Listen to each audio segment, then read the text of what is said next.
All right, let's cut the nonsense. It's time to put a dent into transfer portal recruiting for UCLA. Can they lure Donovan Dent away from potentially Kentucky?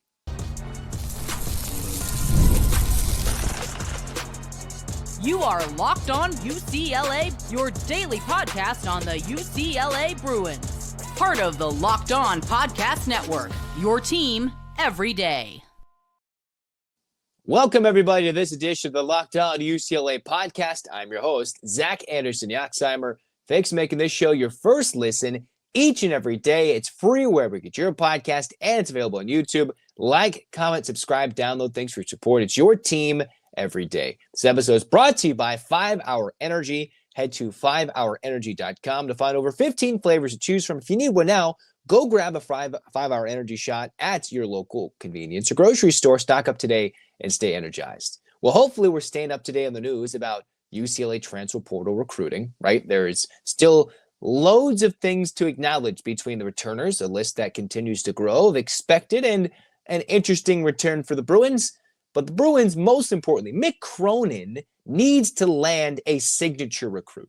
It's been a minute since he's landed a signature recruit, right?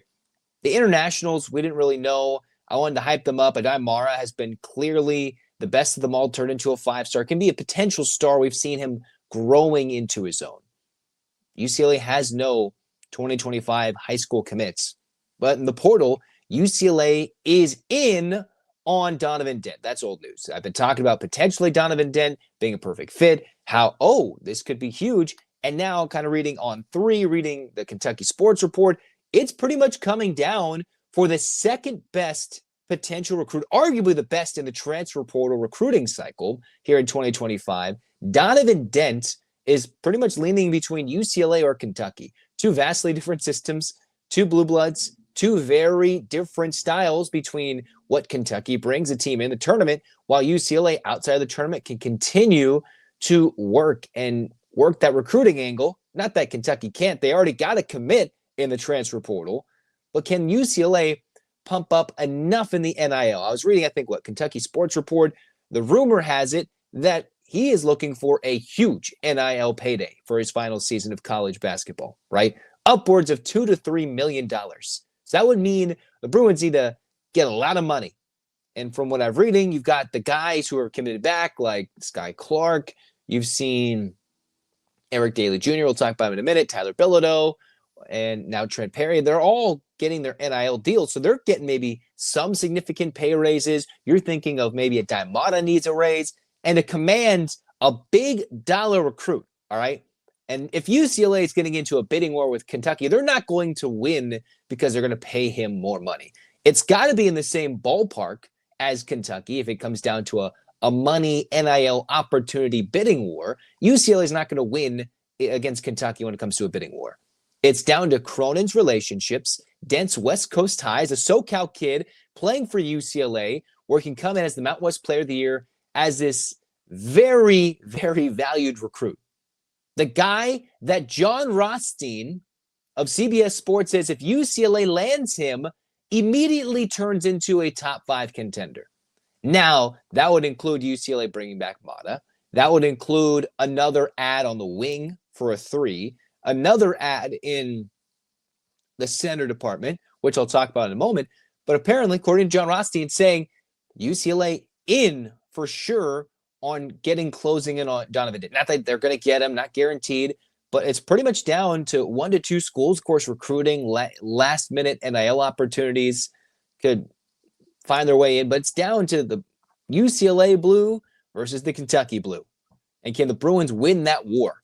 All right. Kentucky is probably looking for more, right? They've been run by Jackson Robinson and Mark Pope and that BYU system, and it's worked quite well in the SEC. Very vastly different thing about taking care of the basketball. Emphasis on defense, a scoring guard in Mick Cronin's system. So is Dent going to be wooed by up-tempo, free-flowing, let's go, SEC, big dollars, big eyeballs, national prominence? You see all the SEC teams in the Sweet 16, or do you go with UCLA? You go back home. You could lead UCLA to a title, right? It's been a minute since UCLA's won over 30 years by the time they maybe win their next one. And we still talk about Tyus Edney. We still talk about that team that went in 1995. And here we are with the Bruins just needing a point guard, right? Dylan Andrews heading to the portal. We're expecting maybe one, possibly two more guys to head to the transfer portal beyond what's already there. But Donovan Dent, a number 2 overall recruit, would kind of shift the landscape. There is expectations into this year, but you go get somebody of that caliber, a guy who can score 20 points per game. I've already gone over the numbers. We'll go over them again. Mountain West Player of the Year, 20 points per game, close to 5-6 assists per game. You mix in the defense with the blocks, the steals, the ability to control the game on both sides of the court, a scoring shooting option that UCLA did not have as the number 1, right? That would shift Clark to the number 2, force him to shoot the ball a lot more. And then you bring in Dent, who can bring in a lot more scoring. Not that Dylan Andrews defensively wasn't there, but Dent can bring a lot defensively, okay?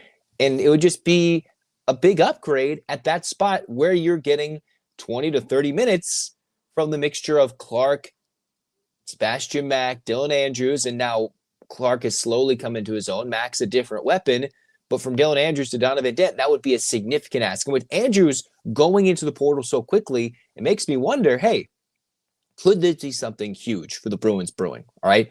Now, there's still Deion Thomas Jr. from UNLV, but if you get Dent, that just turns this team into a whole new beast.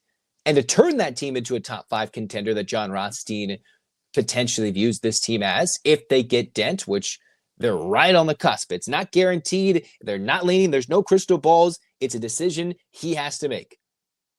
UCLA still got to look elsewhere. They still got to go add more. And a potential big man UCLA could add, I'm not sure they're as in on this kid, but Magoon Guath, San Diego State kid, 7-footer, Mountain West Freshman of the Year, Mountain West Defensive Player of the Year. All right, going into the transfer portal from San Diego State, a team that made the tournament, a team that beat UCLA in the closed-door scrimmage way back when, prior to the start of the season. And Mick Cronin, you think about these, 2 West Coast guys, all UCLA has to do is go raid Mountain West superstars, Donovan Dent from New Mexico, because his coach now is coaching the Big East. You've got San Diego State, who just can't command, offering a $1 million potential excess of $1 million in NIL opportunities to Magoon Guath. According to the San Diego Union Tribune, that's what San Diego State's coach was saying. Hey, that's what he's commanding. He's a big boy. He's a redshirt freshman still with 2 to 3 years of potential eligibility if he forgoes any NBA draft opportunities and comes back to college. Guath against UCLA in the preseason scrimmage, because it was a closed-door scrimmage. Nobody saw it. Only a box score listed. And Cronin had his opinions about it. It still had a box score. Guath against the Bruins, which did not have a Daimara in that game. All right, they were leaning with William Kyle III and Dailey and Bilodeau. Okay, it was Guath who scored 10 points, a couple of steals, 3 rebounds, a 7-footer that could hit the 3 at a 37% clip, elite athleticism, much better than a Daimara. So a good pairing between those two. And Guath, when UCLA played San Diego State, the Bruins were outscored 26 to 6 points in the paint. And you're like, man, do the Bruins suck on offense in the paint? Well, without a Daimara, we saw, okay, they can struggle a little bit. Tyler Bilodeau playing the small ball 5 against Magoon Guath was probably a mismatch, considering San Diego State was beat up at that point and did not have a healthy lineup when they played the Bruins in the scrimmage. And Guath played, 31 minutes?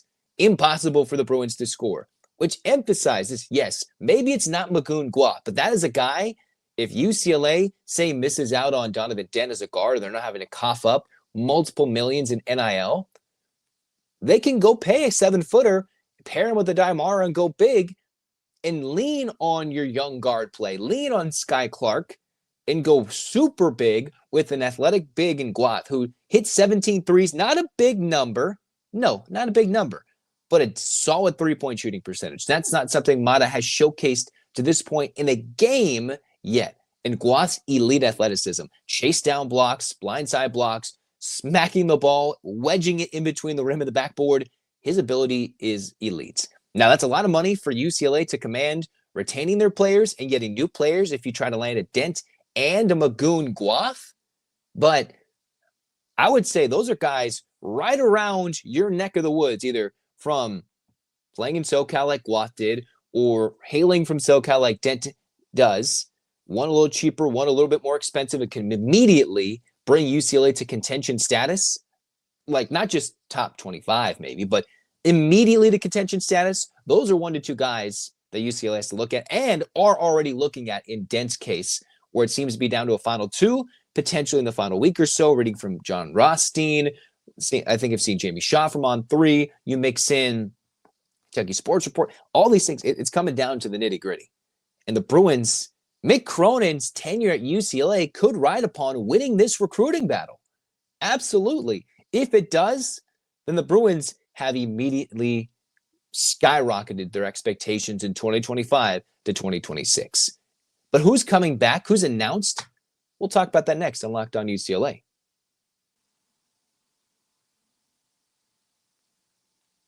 We're all about the stats because numbers don't lie. And when it comes to the all-new Nissan Armada Pro 4X, the numbers are on an MVP level. The ability to tow over 8,500 pounds. It can quite literally carry the whole team, plus the gear, wherever you go. Powered by a twin-turbo V6 engine, delivers the strength and performance to handle highways, back roads, and everything in between. Room for up to 8 people, the Armada Pro 4X is built for big crews, big adventures, and even bigger memories. Whether you're exploring off-road trails, rolling up to the arena, the Armada Pro 4X brings power, versatility, and style wherever you go. Take your adventures to new heights in the all-new Nissan Armada Pro 4X. Learn more at nissanusa.com.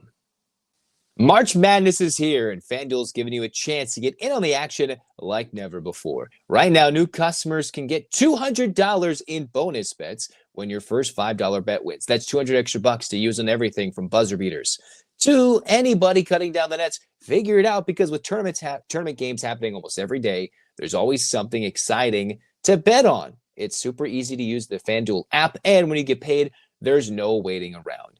Visit FanDuel.com and get in on the college hoops action all tournament long.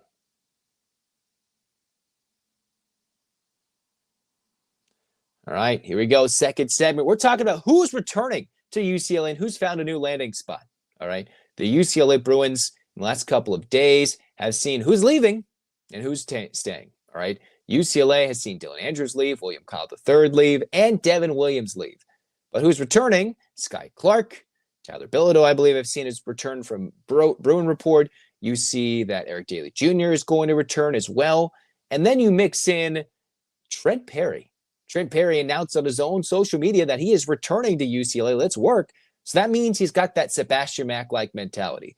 It was interesting to see if Mack would leave, go get a different role, a bigger role from UCLA after his freshman year. He stayed and took a different role as a 6th player. Trent Perry, a coveted freshman, initially committed to USC after the coaching switch there, found his way over to UCLA, a highly rated recruit out of Southern California, stays at UCLA for his sophomore year. So it makes you wonder, okay, one less guard in the fold right now, but if the Bruins are fighting for Donovan Dent, does that mean something about Sebastian Mack? I haven't seen anything, read anything. I'm not sure. But if Perry's coming back, that's a big athletic guard who, if he can develop more of a shooting stroke in his sophomore year, not that he can't shoot, but if he can be more consistent than what UCLA has between last year's Sebastian Mack, Dylan Andrews, he can find himself on the court a bit more. If he can turn into more of a defensive player, then he can find himself on the court a lot, regardless of who comes in, whether it's a Dent, somebody else, or the Bruins lean on Skyy Clark and Trent Perry / Sebastian Mack, whoever it could be. Seeing Trent Perry announce his return made it clear, all right, I want to come back and I want to be a Bruin with Mick Cronin. So whatever everybody says about Cronin not loving on the players, he's too tough, doesn't give any love to the freshmen, that's 2 years in a row. Some freshmen have come back after we wondered, okay, will they? Now, yes, last year was a big exodus from the international freshmen, but Mack coming back, you mix in Trent Perry, huge and unique developments for the Bruins, and I wonder how that lineup will look, because I'm not sure if they do get Donovan Dent, does that mean Perry gets more minutes? Still, that's without a commitment so far. A commitment, isn't it crazy nowadays that you have to get a recommitment from guys to go from his freshman to sophomore to junior years? That's the day and age we live in, to get a commit from your own player that's already committed back when he signed his, at the time, national letter of intent that doesn't exist anymore. to come back to UCLA. That's just what we live in right now. So for now, it's guaranteed, as of the news we have, Clark, Dailey, Bilodeau, Trent Perry, and I think that's it. I could be forgetting somebody, but those are the guys I'm thinking of. Still waiting on Mac, still waiting on some word from a Daimata. No rumbling either way, but that's what the Bruins have, okay? Eric Dailey Jr., reported by Bruin Report, is returning to UCLA. I expected that. Guys who are balling out and scoring the basketball, you would expect them to return. Eric Dailey Jr. was one of the best gets in the transfer portal last season for UCLA. He surpassed Mick Cronin's expectations, clearly surpassed mine, and was one of the key reasons that when UCLA won big games, Eric Dailey Jr.'s return was a big thing. Him coming from Oklahoma State, he had the reverse of Sebastian Mack, right? He was that guy that was a starter, told mid-year as an Oklahoma State Cowboy, hey, we need you to be a sixth man, and he flourished in that role.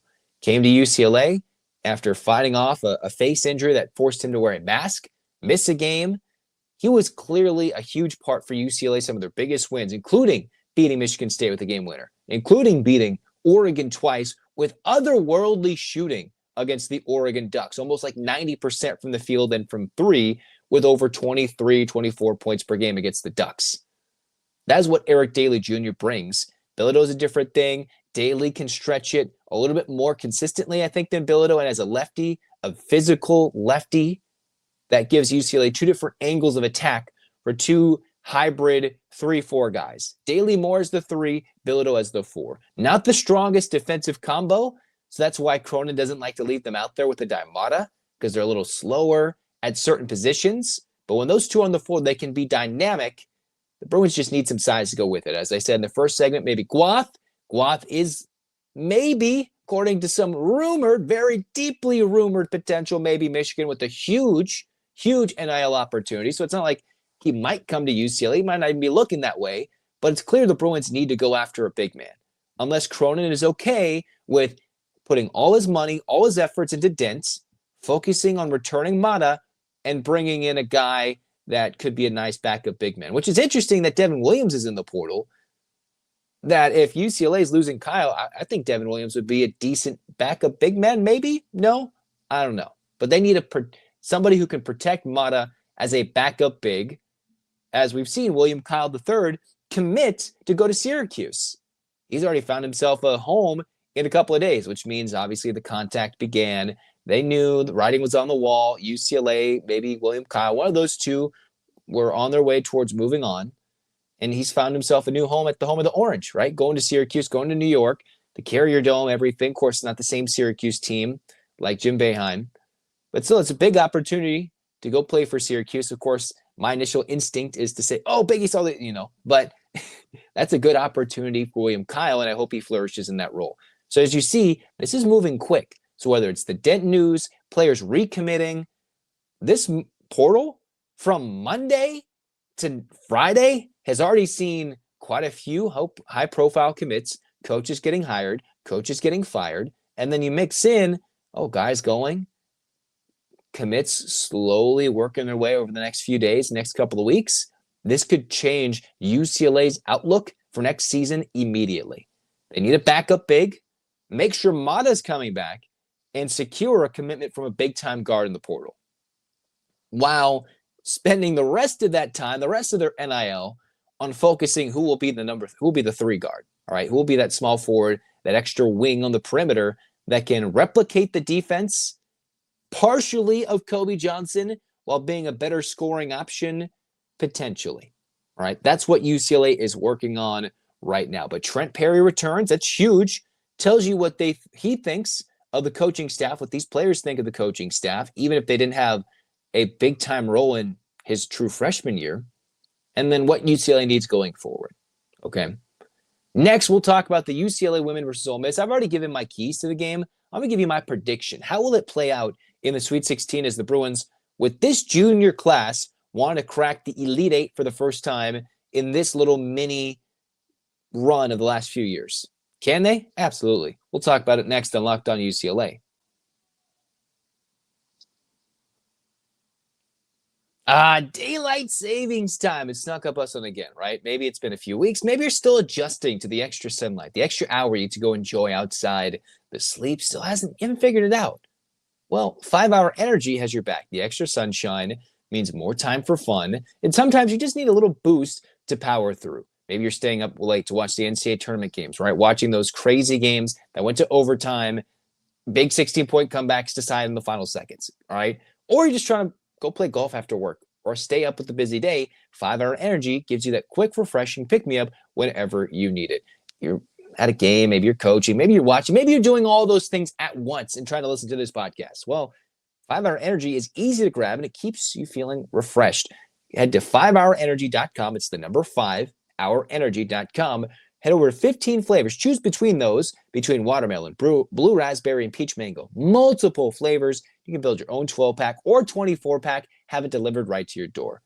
You need one right now, though? Grab a 5-Hour Energy shot at your local grocery or convenience store, and they're everywhere. Stock up today and stay energized. The NCAA tournament is here, and so is the Bracket Breakdown. Locked On Podcast Network and Amazon Fire TV channels are teaming up to deliver NCAA tournament coverage like never before. Watch studio shows featuring former players and Locked On's local experts as they guide you through every upset, buzzer beater, and bracket matchup. Stream it all for free on Amazon Fire TV channel. Search Bracket Breakdown to see it all for free. It's your team every day.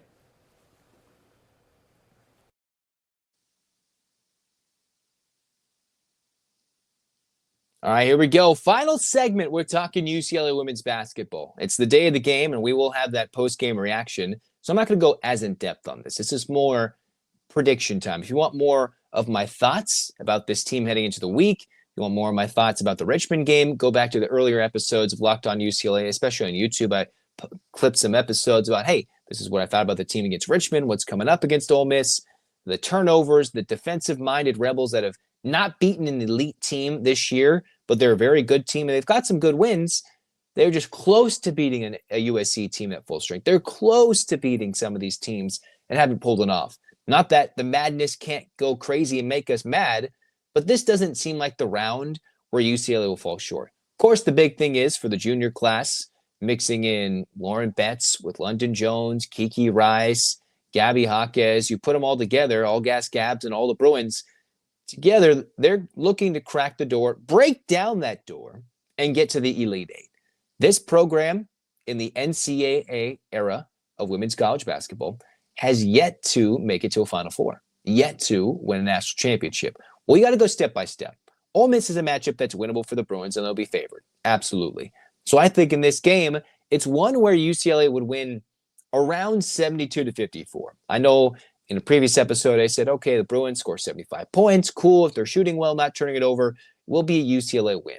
Feels like with the way Ole Miss shoots, and it took Richmond a spectacular shooting effort to lead UCLA after a quarter, keep them tied through half. The Bruins outscored the Spiders by 22 in their second-round game at home. All right. Well, the difference between a home game at Poly versus a neutral site game on the West Coast in Spokane, but still a neutral site game, is immense. Now, Ole Miss has to travel. UCLA, yes, travel, but up the coast as opposed to Paris or Rutgers or Maryland or anywhere else. Huge. Now, the Final Four, all the way across the country. But the blessing is UCLA, if they do make it to the Final Four, will play somebody also coming from this same Spokane regional. So it won't be as unfair if you look at it that way. The Bruins against Ole Miss, I think we'll see a Lauren Betts day. 19 points, 7 rebounds, 4 blocks, a steal, a couple of free throws. I think she'll be dominant. Maybe it might be early and then the Bruins go late. Might see Kiki Rice with 12 points, 4 assists. But what I want to see in this game is, where does Alina Arnasalo come in? All right. Is she going to come in and will it turn into a true freshman? Where you wonder, can this player handle the magnitude of the moment, a pressure-filled defense? Where against Louisville in Paris, she was really good with Kiki Rice out with the shoulder injury to start the season, if you remember way back when. Now, when Kiki gets that break, is Arnasalo going to play well? Is she going to take care of the basketball and score some points, add some versatility, add some more depth to the UCLA lineup? Or will it need to overwork UCLA? Will they need to overwork the starters in this Sweet 16 round when there is a tough Elite Eight matchup coming up next, right? You beat Ole Miss, you then get the likes of NC State or LSU, all right? I think UCLA maybe secretly wants to play LSU just because they lost to them last year, but NC State is just as good and provides a very different matchup for the Bruins.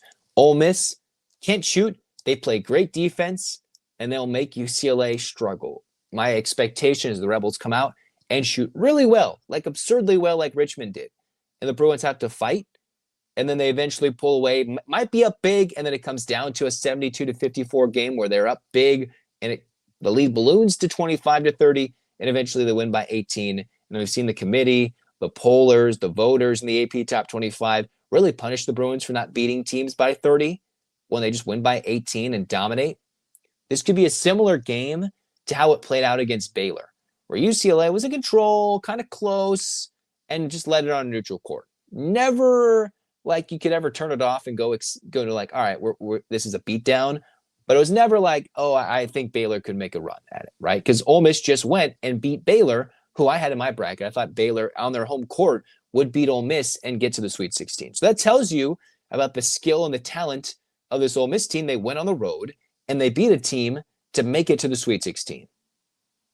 And Baylor, well, not coached by Kim Mulkey anymore, does have some history and some tradition on the women's side, winning championships.